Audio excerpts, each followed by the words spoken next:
The mercury hits 46 degrees in the Sudan, leading to radiator meltdown.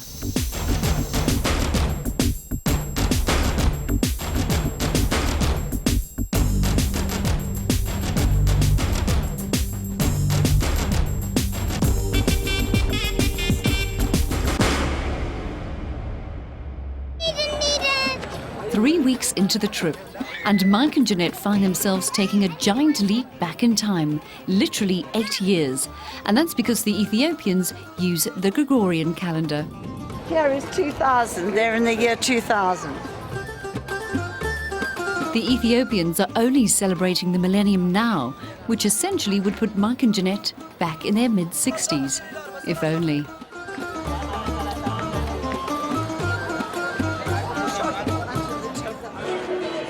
The festivities continue through the night with market stalls, music and great merriment. I see Roger around.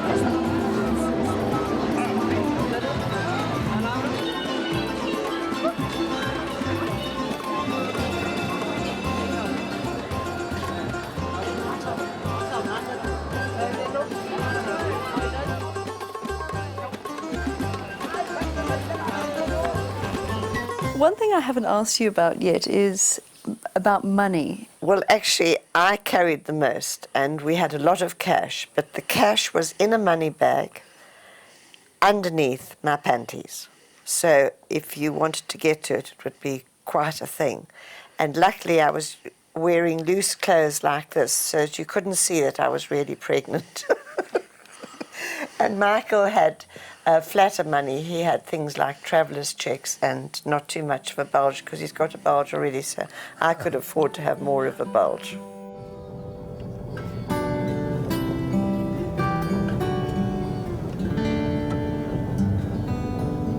It is these images of rural Ethiopia that will be forever etched in their minds and in their hearts.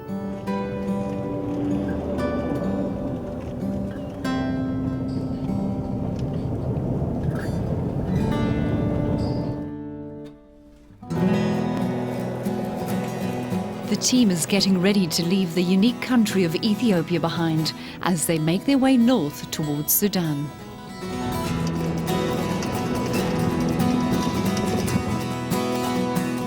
They have spent more than 20 days on the road together, and Silver Spirit has brought Mike and Jeanette over 10,000 kilometers from home already. They are all still going strong, a marvel in itself.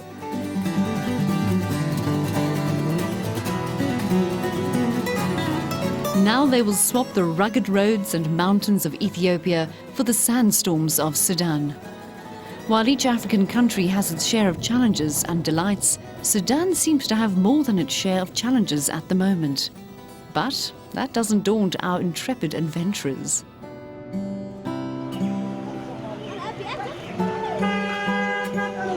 This way. Yes. Where's the border? Immigration. Immigration is Galabat. And this place is called what? What's this place? Place? Shady. Shady. Yes, Ethiopia country Shady. Thank you. And as they leave the friendly faces of Ethiopia behind them, one can only wonder what awaits them on the other side of the border. Do you want to hear about the longest day? We should start off with going from Ethiopia into the Sudan.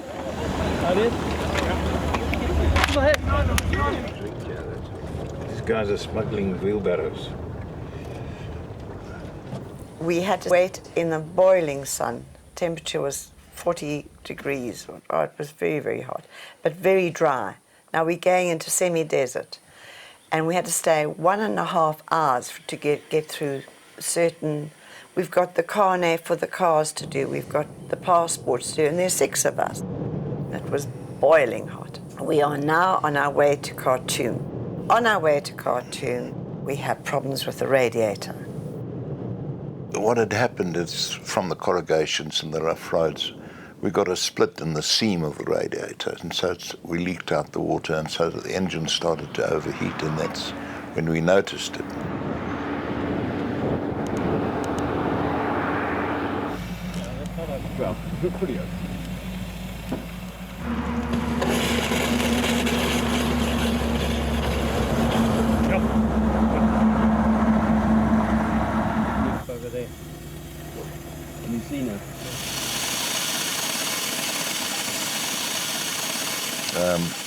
to put in water. Now, you've got to be very careful about this, because if the engine's very hot, you don't just pour in the water. You've got to have the engine running and pour it in slowly.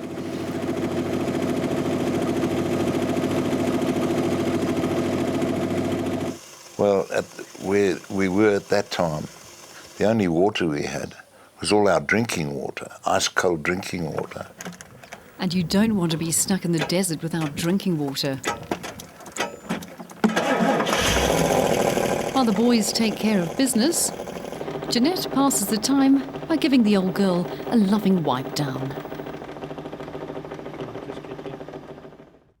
Then we found that we were missing the radiator cap. But luckily, we had a spare in the Hilux, and we went off again. But unfortunately, that didn't stop the leak, although we did put in some special stuff to stop leaks, but it had split.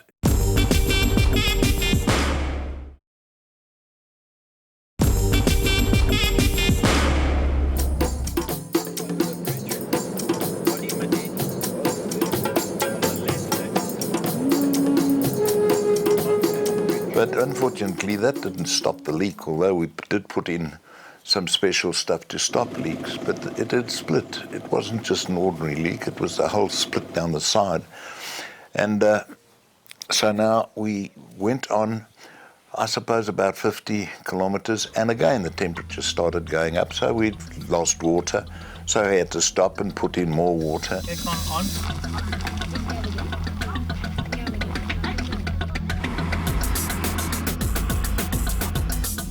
And we stopped where we could, where there was water. And sometimes it was muddy water, just from the Nile, or the canal from the Nile. But this was holding us up.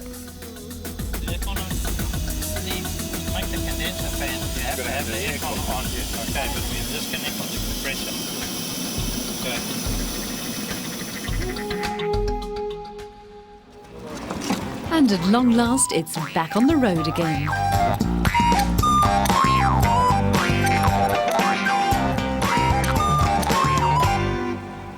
Around about sunset time, we came across a deserted airfield with a whole lot of crop spraying aeroplanes on it. Now, we knew about this because we'd read about it in the book All the Way Down. The Long Way Down. The Long Way Down.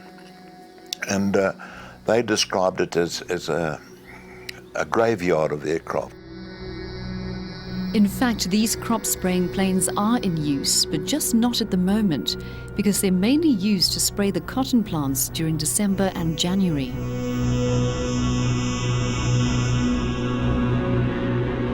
Mike is very familiar with these types of aircraft, as he spent a large part of his life between 1965 and 1990 flying these planes and spraying crops in various African countries, including South Africa, Botswana and Mozambique.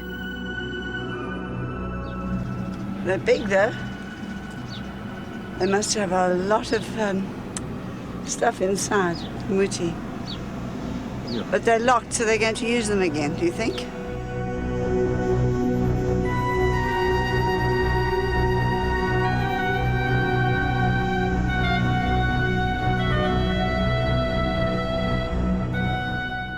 What do you consider to be your greatest achievement in aviation, both of you?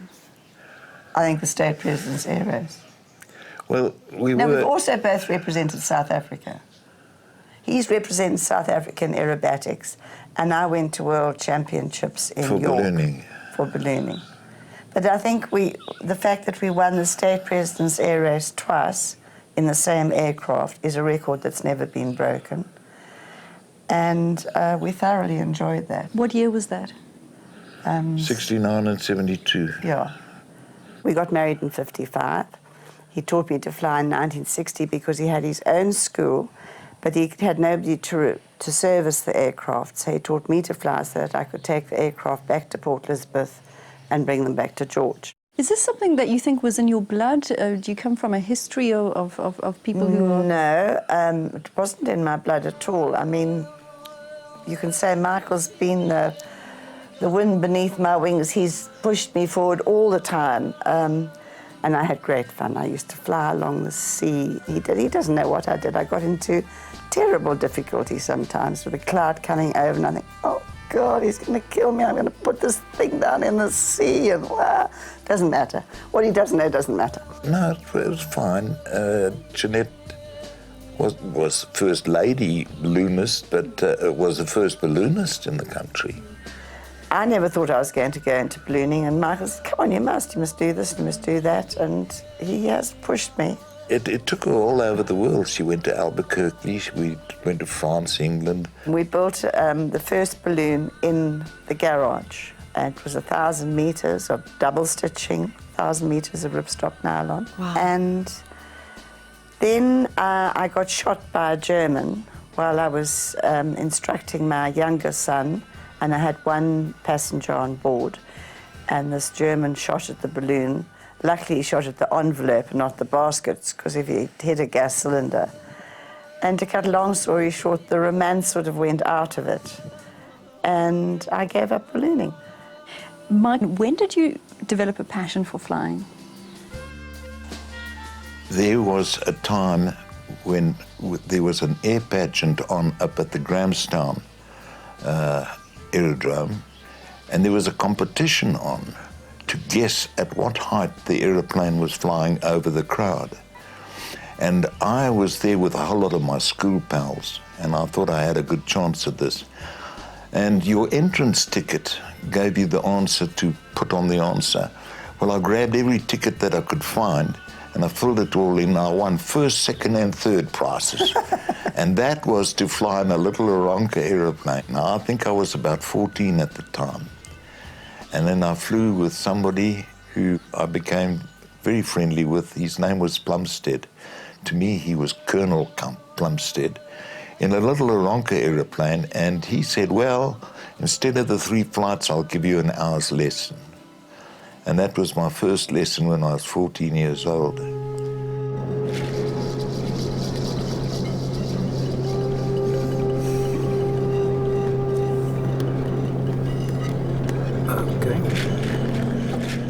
This has been the longest day on the trip so far. Having left Ethiopia at 6 a.m. in the morning, Mike and Jeanette have still not reached their first rest stop in Sudan, and it's already way into the night. They are completely exhausted.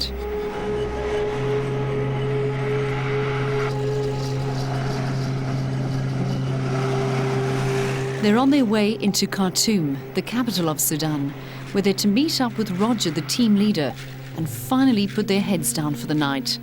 But things don't always go according to plan. Why do you think we'd want to hire a taxi? Give you any idea why we want one? We got into Khartoum, we met up with the leader, and he was just outside Khartoum, and he was waiting to take us into Khartoum.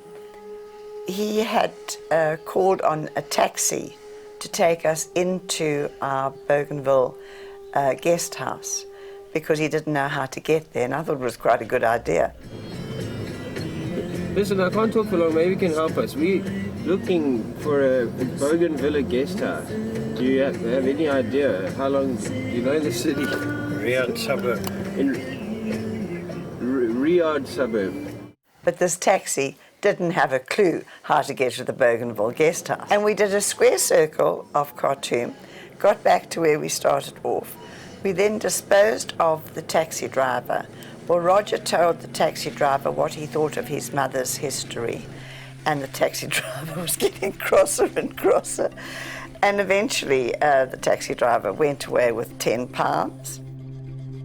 Anyhow, the hotel itself, the guest house, sent a runner, because we said we were on the corner of so-and-so and so-and-so, come and fetch us. They sent a runner, that's how far. We were away, just 1 block away. So we went upstairs, put our suitcases down, and the hostess had started making us a mixed grill. This is now midnight. And we started off at 6 o'clock in the morning. We were finished.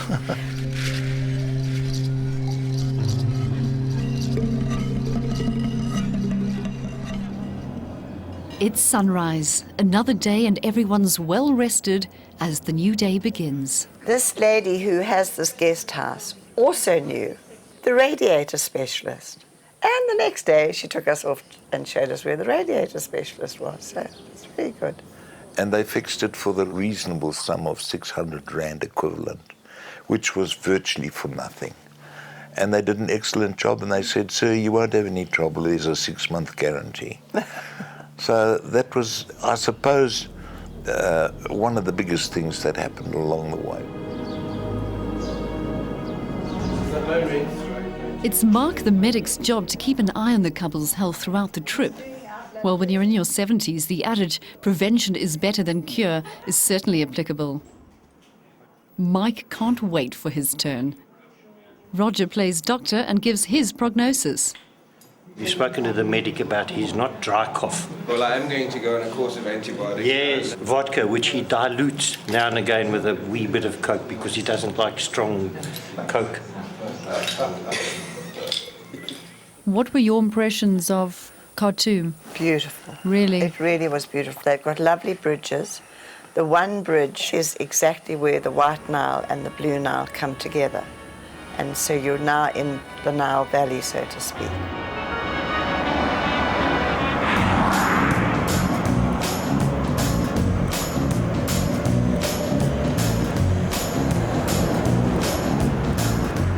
Here where the two Niles meet is known in Arabic as Al Mogran.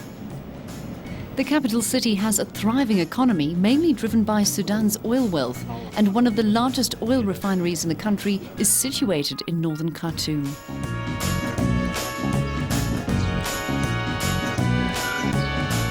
The museum was founded in 1971 and is a treasure trove of artifacts from different epochs of Sudanese history.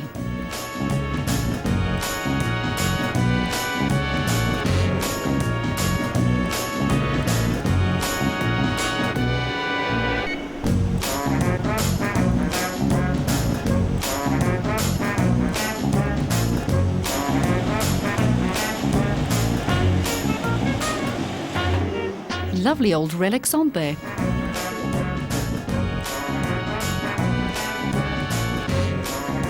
And guess what they come across? Some of the old girl's relatives.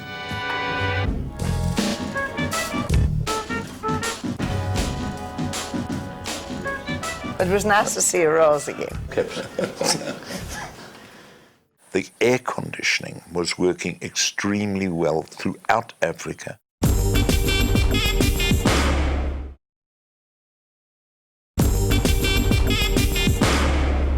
The air conditioning was working extremely well throughout Africa, and that was a big, big saving because the temperatures were really high sometimes. The highest we ever got was in Khartoum. 50 degrees. Yeah, it's only 47 degrees. It's like heaven. And when you're far from home, there's nothing quite like coming across your favourite fast food joint to quell any feelings of homesickness. And Mike finally gets the hamburger he's been craving since Kenya. And savours every bite. It was very nice, but lots of sand. And the sandstorms, in total, while we were in the Sudan, I think we had about one sandstorm a day, something like that. But the one evening that we had the sandstorm at the Bougainville Hotel, we were on top on the roof, and it was very severe. We better get inside soon, but let's see what happens.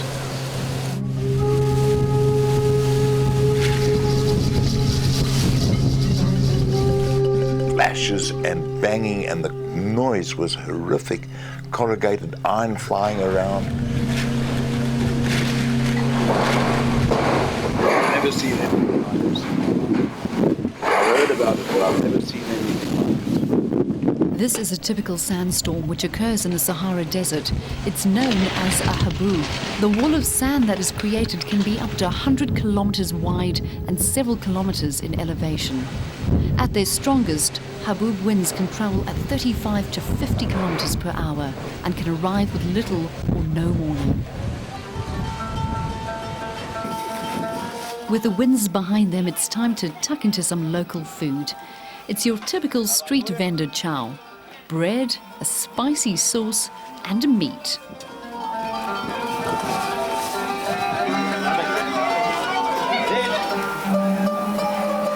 Any good? Very good. Very good.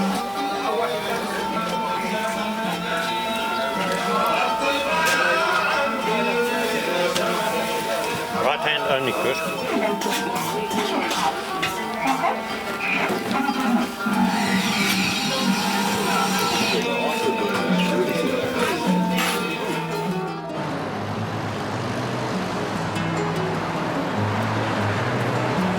The team waits around for their tour guide, whilst Jeanette makes friends.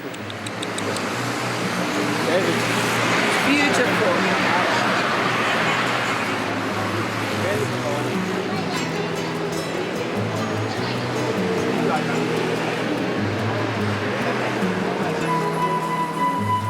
They're about to explore Khartoum with the help of a local guide called Hassim.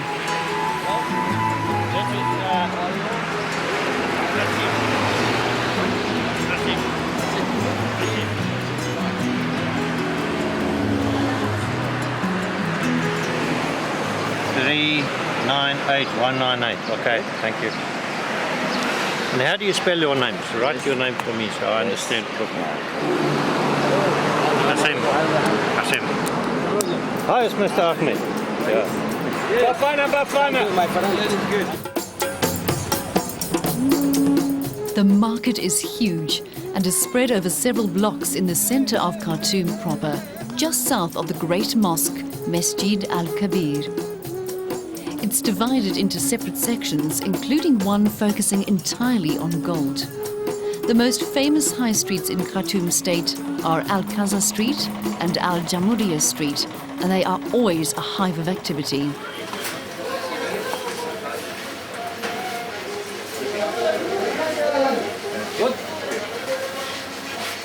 For you. I mean, Okay. should we take some home? And there's breads. The team decides to stock up on supplies, including a vast quantity of water, just in case the radiator decides to spring a leak again. Little monotonous quest, to say the least. The next leg of the trip is over 500 kilometers long as they travel from Khartoum to Dongola. With Roger in the Hilux and Mike and Jeanette in Silver Spirit, the team forge ahead side by side with one goal in mind: to reach London in 30 days.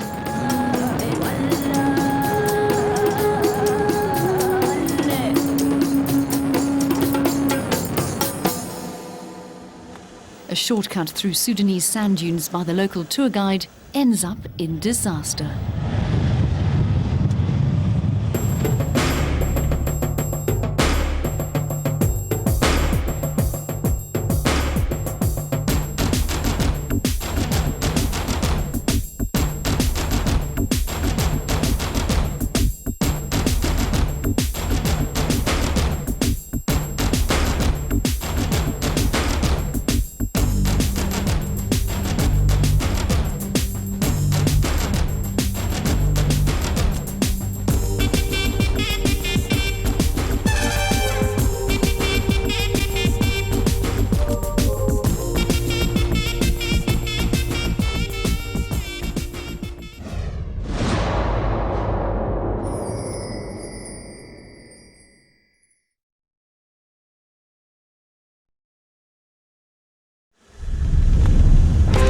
Things heat up in the Sudan when the local guide leads the way through the desert with some interesting twists and turns.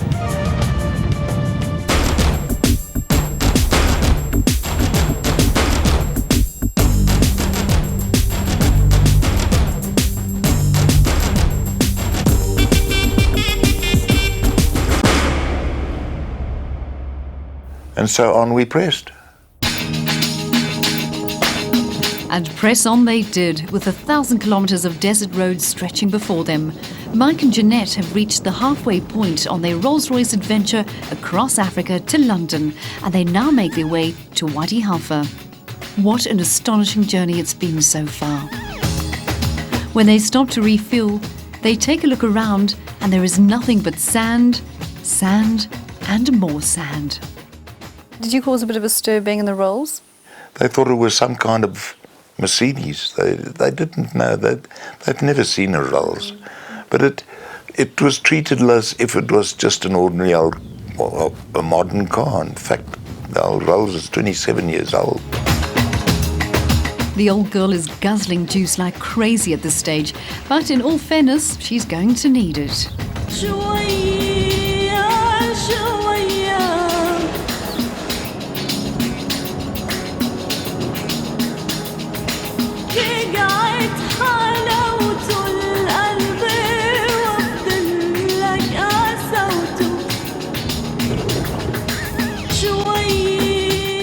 Northern Sudan has two distinct parts, the desert and the Nile Valley. To the east of the Nile lies the Nubian Desert, and to the west, the Libyan Desert. There's virtually no rainfall in these deserts, and in the Nubian Desert, there are no oases. Flowing through the desert is the Nile Valley, where habitable land is no more than 2 kilometres wide. Did you ever veer off the main roads? Not really. Yes, once. When our guide took us on a shortcut in the middle of the Sudanese desert. Yeah, and he took us on a shortcut away from, not the roads, because it's tracks going north. Driving through sand is one of the most challenging surfaces a driver can attempt to drive on, especially when it's long distance. And it's appearing a little difficult trying to keep up with the guide and his apparent shortcut. And he took us on a shortcut, and the first thing we knew, he was stuck, and we had to pull him out. It's Steve and Roger to the rescue with tow rope, sweat, and tenacity.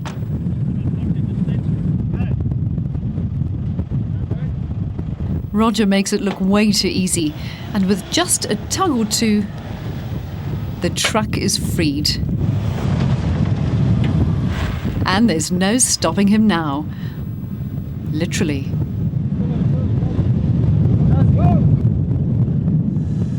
He wasn't a very good guide, quite honestly.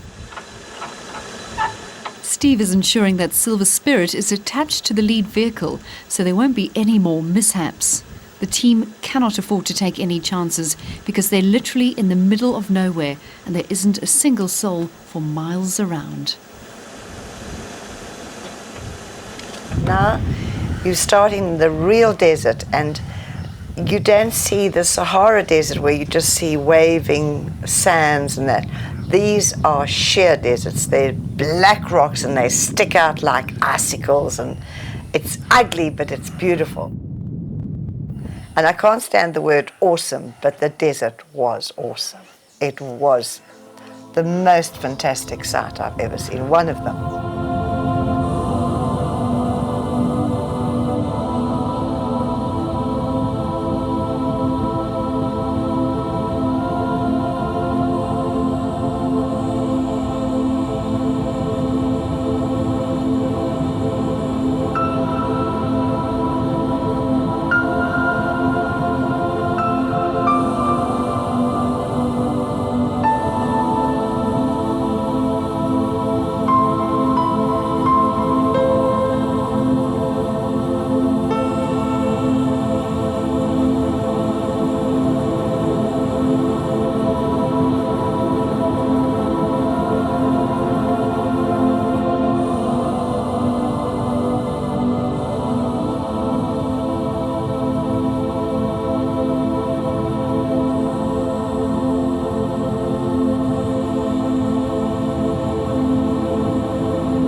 You know, at this stage, the Garmin almost gives up. It sort of says, go north, go north. And that's all it can say, because the roads are just going in all directions. We got a funny saying out of that because I said, you know, in the young days, in the early days in America, they used to say, go west, young man, go west, you know, towards the goal. No, but nowadays they've got 2 old farts, so it's go north, you old farts, go north.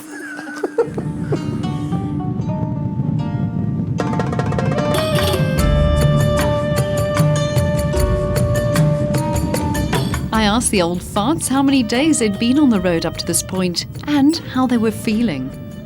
And I think we're now on day 26 or somewhere around there. And it feels like months. It really feels as if we've been on the road.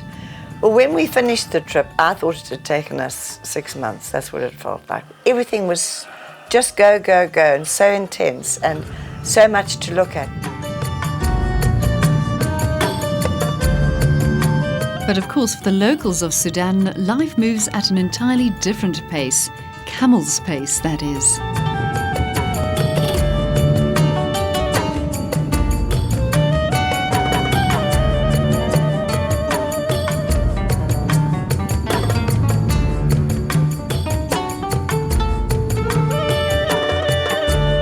As the sun sets over a magnificent desert scene, Mike and Jeanette prepare to spend their very first night camping in the desert under the stars. However, like true city folk, technology's always close at hand. After the break, find out if Mike and Jeanette survive the night unscathed.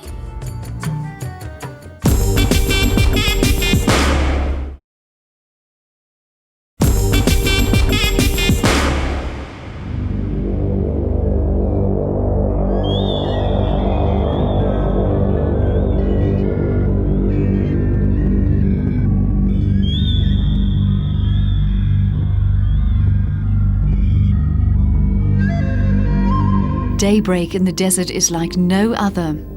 A vicious sandstorm occurred the night before, so how did Mike and Jeanette hold up, having spent a night under the stars?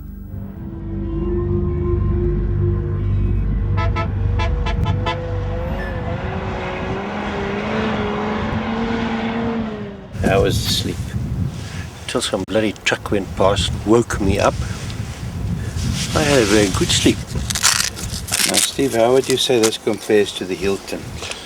Well, it's a close call, but One night we decided to sleep under the stars and not in the tent. I get out of bed. Yes, please. Coming out of bed now. Good morning. And a sandstorm came through. I just want to know, how does this compare to the Hilton? Oh, you can't compare this to the Hilton. The Hilton hasn't got a full moon and stars above you. I had my whole face sandblasted. I was facing full first. Michael was behind me. this one's got the view. This was a gorgeous evening. Hilton might have the edge on comfort. And we had sand in our eyes, sand in our nose, sand in our ears, sand in our teeth. Oh, it was dreadful. I thought it was very splendid, actually. Magic. Good and clean.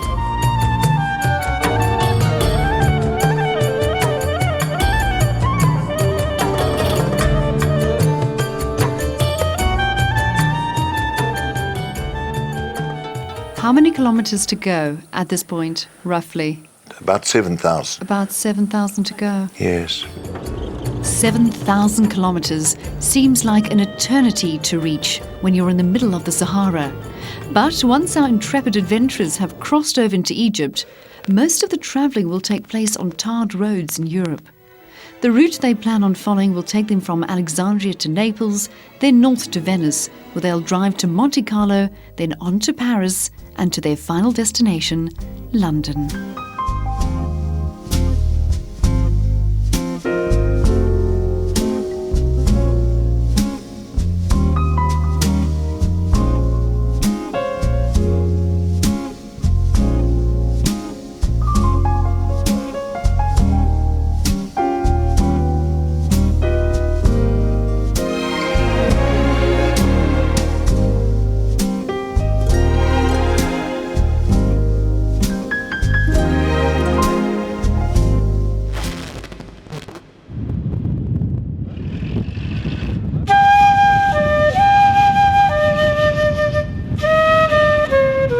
before long, a sense of déjà vu sets in. Except this time, the guide tries to dig his way out of the problem. Meanwhile, back in the desert, Steve attempts to reverse the roles up a sandy incline.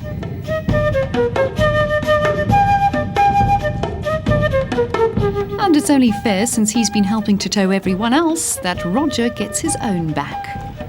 This is the ultimate comedy of errors.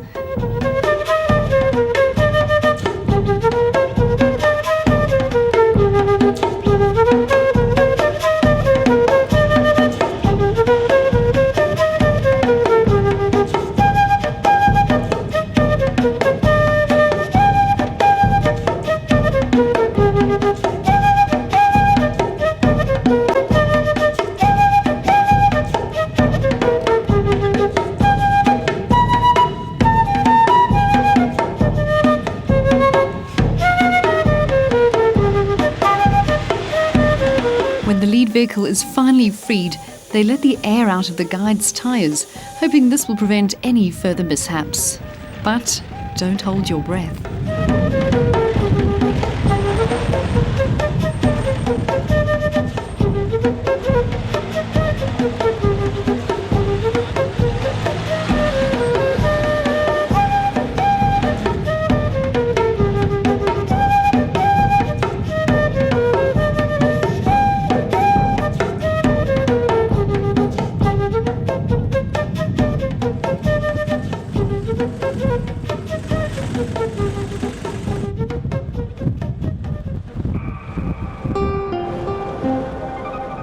I asked Mike how the dust affected their level of comfort on the drive. Luckily, the rolls, we were fine. The dust didn't get in. Got into the boot, but not into the car. And very hot. The air conditioner worked beautifully, as always. And so on we pressed.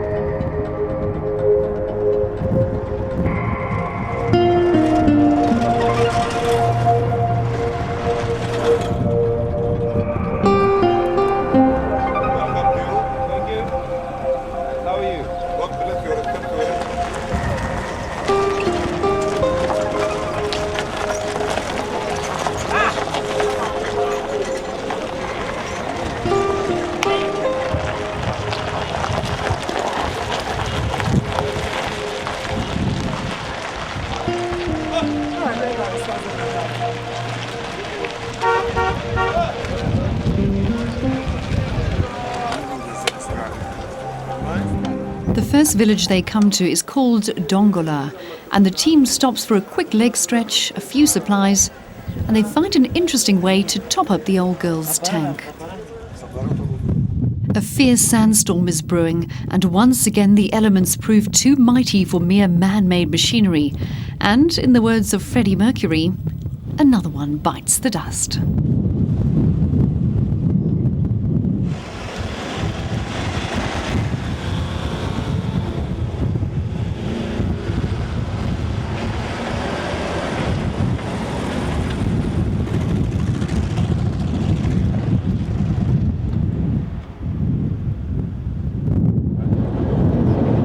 Camber on that wheel, it's a bit odd, that's all.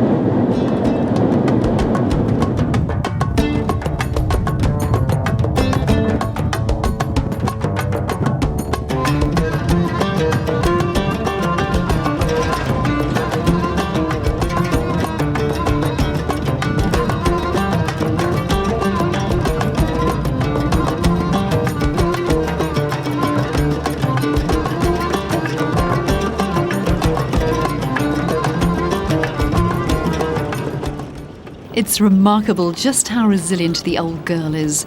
After almost drowning in sand a few moments ago, she pulls herself together and forges ahead.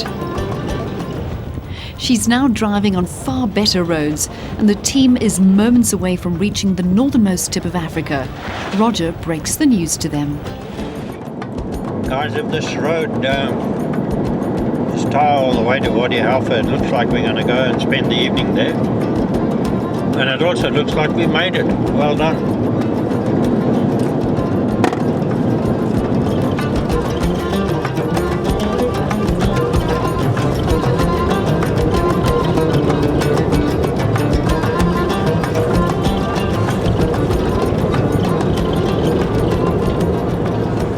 After the break, the team meets up with a fellow adventurer, and guess who gets stuck again?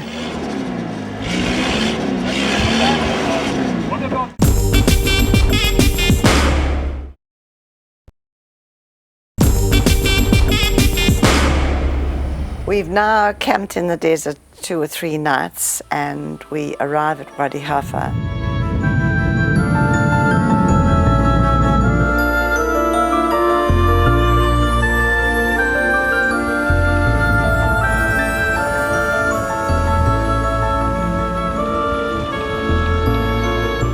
And awaiting them in Wadi Halfa is a warm welcome from a fellow adventurer whom they met way back in Addis Ababa whilst applying for their Sudanese visa. He's making his way across Africa to Scandinavia, just for fun. Van Ramonsspruit. No, Woomspruit. Hallo. Yes, I'm a motorcycle across. I'm allowed to get it by chance. No, I'm just down the I think we're going out of town to camp. Is it? No. This is Louis from Narbonne. I've already hugged him. Hey, I'm glad you made it. Well done, eh? I got stuck once. Hello, Louis. Hi, Roger. Ja, very good. South Africa. Afghan. Yeah, nice one. Ja, Egypt.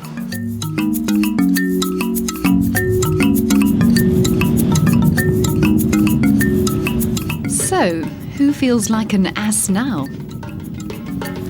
This is the 5th time a vehicle has got stuck on this trip from Khartoum to Wadi Halfa, and now it's Roger who needs rescuing.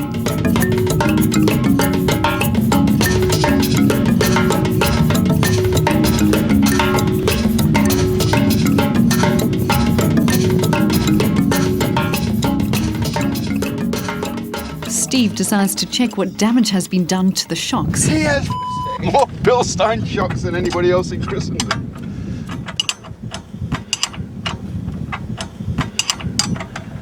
Under adverse conditions like that. It was still holding up something. Ish! Jeez, It does have a piece of car in it. Of course it does. The piece it was bolted to. Look what the rubber's done at the top. It's wah! Exploded. And that's the noise we've been living with, is the banging of this against the body. Bang, bang, bang. Right, let's put the shock back. Rubber's back on the bottom.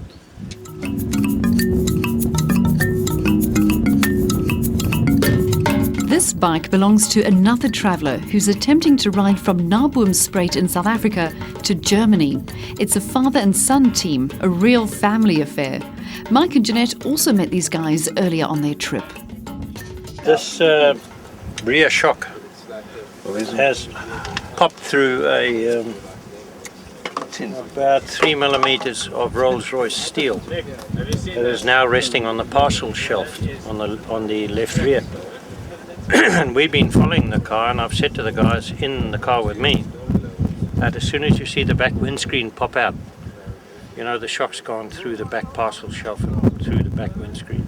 But we could see the chrome beading around the windscreen glinting in the sun through the dust, so we knew it was okay.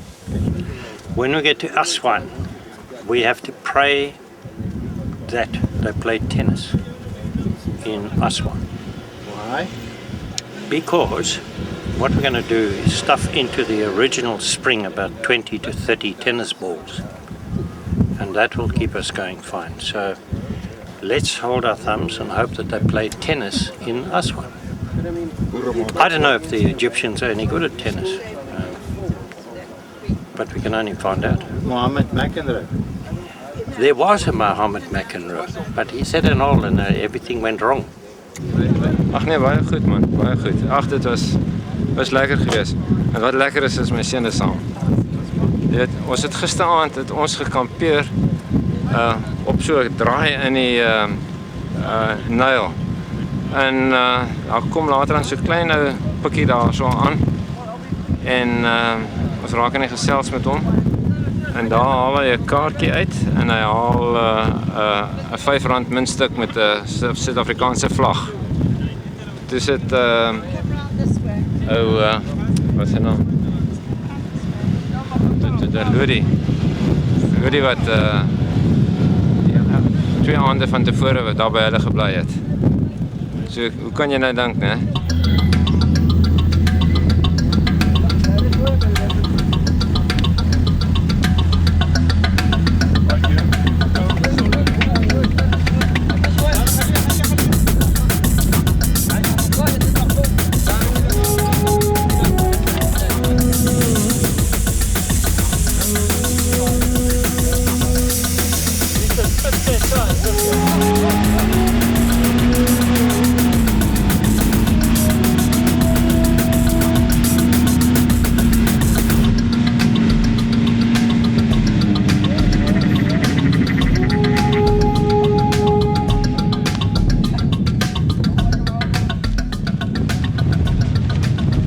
The team prepares to spend one final night under the magnificent desert sky. Will they once again cope as the wind howls outside their tents? Or will that soon be forgotten as they witness this perfect sunset? Tonight they'll reminisce of Africa, and tomorrow will bring new memories and experiences as they make their way to the land of the Pharaohs.